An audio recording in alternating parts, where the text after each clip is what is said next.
Hello friend, Ram Ram. क्या हाल चाल है आपके? आशा करते हैं कि बहुत ही अच्छे होंगे। फ्रेंड, शाम हो गई है और फिर भूख लगी है और दोबारा खाना खाने का मन नहीं था। सोचिए आज क्या बनाते हैं। गए किचन में, देखिए तो मिल गया सोयाबीन और इसके बाद मैदा। सोचिए ओह चलिए आज मोमोज बनाते हैं, इसके बाद मस्त वाली चटनी, इसके बाद खाते हैं। वाह, खूब मज़ा आता है। तो फ्रेंड चलिए आज हम बताते हैं आपको कि हम मोमोज घर पे कैसे बनाते हैं। तो आज हम सोयाबीन वाला मोमोज बनाएंगे। तो देख लीजिए सोयाबीन है, तो सोचे इसे ऐसे ही भिगोते हैं और इसके बाद मिक्सर की ज़रूरत पड़ेगी। तो फिर मेरे दिमाग में आया कि नहीं, चलो एक काम करते हैं, इसे ऐसे ही हम सिलबट्टे पे इस तरीके से फोड़ देते हैं। तो फ्रेंड चलिए अब इसमें फोड़ देते हैं, इसके बाद भिगोते हैं, जिससे मेरा काम आसान हो जाएगा। तो अब हम सिलबट्टे पे रख के इस तरीके से फोड़ देते हैं, तो ये बहुत जल्दी ही गल जाएगा और फिर अब हमें मिक्सर में डालने की ज़रूरत नहीं पड़ेगी। तो फ्रेंड देखिए अब ये छोटा छोटा हो गया। अब हमें मिक्सर में डालने की ज़रूरत नहीं है। अब इसमें हम पानी डालते हैं और इसे भिगो देते हैं। अब इसमें हम पानी डाल के इसे भिगो देते हैं।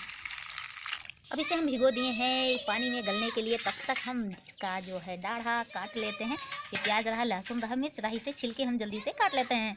अब ये तड़का तैयार है। फटाक से हम चूल्हे को जलाते हैं। ये रही मेरी मिर्च। अब कढ़ाई गर्म हो गया है और अब इसमें हम डालते हैं तेल। अब हम डालते हैं इसमें तड़का। अब ये मेरा सोयाबीन जो है वो गल गया है। अब इसका पानी जो है हम फटाक से निचोड़ देते हैं।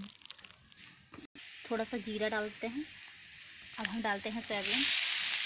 तब तक ये इसको हम तैयार करते हैं और तब तक हम आटे को खस्ता कर लिए हैं और अब इसे पानी लेके गूँथ लेते हैं। अब हम डालते हैं इसमें हल्दी, इसके बाद धनिया पाउडर, डालते हैं थोड़ा सा मिर्च, काली मिर्च। अब डालते हैं गोल्डी मसाला। अब डालते हैं नमक। अब इसे हम ढक देते हैं। ये मेरा आटा अब लगभग तैयार हो चुका है। तो फ्रेंड अब ये तैयार हो गया है, कढ़ाई में लग गया है और अब इसे हम उतार लेते हैं। तो फ्रेंड अब हम चल रहे हैं बनाने के लिए और अब ले लिए हैं। आप जितना लीजिए, मतलब जैसे छोटा बनाना हो उस तरीके से या बड़ा बनाना हो, जिस तरीके से बनाना हो उसी तरीके से ले लीजिए। तो हम ना छोटा बनाएंगे ना बड़ा, मीडियम बनाएंगे। तो अब इसे हम गोला कर लेते हैं। अब इस तरीके से करके और इस तरीके से हम कर लेंगे, हाथ से थोड़ा सा फैला लेंगे जैसे भरने में आसानी हो। अब इसे भर लेंगे हम इस तरीके से और इस तरीके से मोड़ेंगे।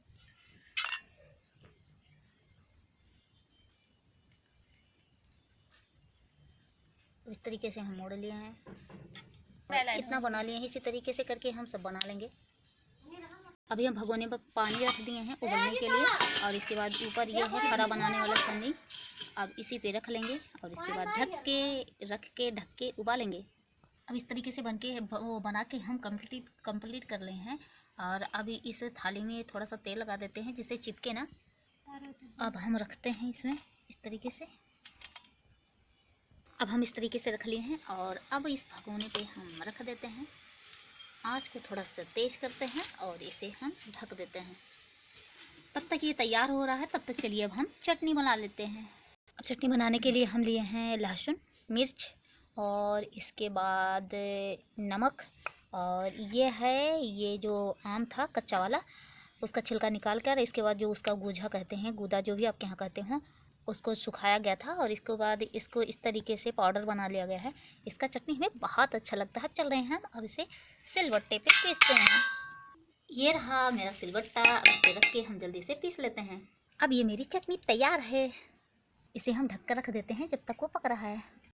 तो फ्रेंड अब ये मेरा मोमोज जो है वो तैयार हो गया है और अब इसे हम जल्दी से उतारते हैं क्योंकि भयंकर वाली भूख हमें लगी है और चटनी भी तैयार है, कुछ खट्टी खट्टी। वाओ, यहाँ पे एक लोग बैठे हुए हैं। ऐसा ही भयंकर भूख लगी है कि मतलब इतना गर्म है, इसके बाद भी मतलब क्या ही बताएं। तो देख लीजिए अब हम निकाले हैं मोमोज और चटनी और अब हम खाना शुरू करते हैं। तो फ्रेंड अब हम चल रहे हैं खाने के लिए। ये रहा चटनी, ये रहा मेरा मोमोज।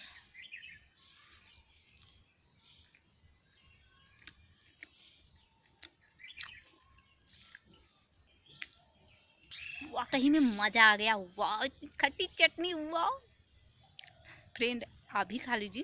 आशा करते हैं कि बहुत अच्छा लगा होगा। चलिए मिलते हैं किसी और ब्लॉग में, तब तक के लिए थैंक यू।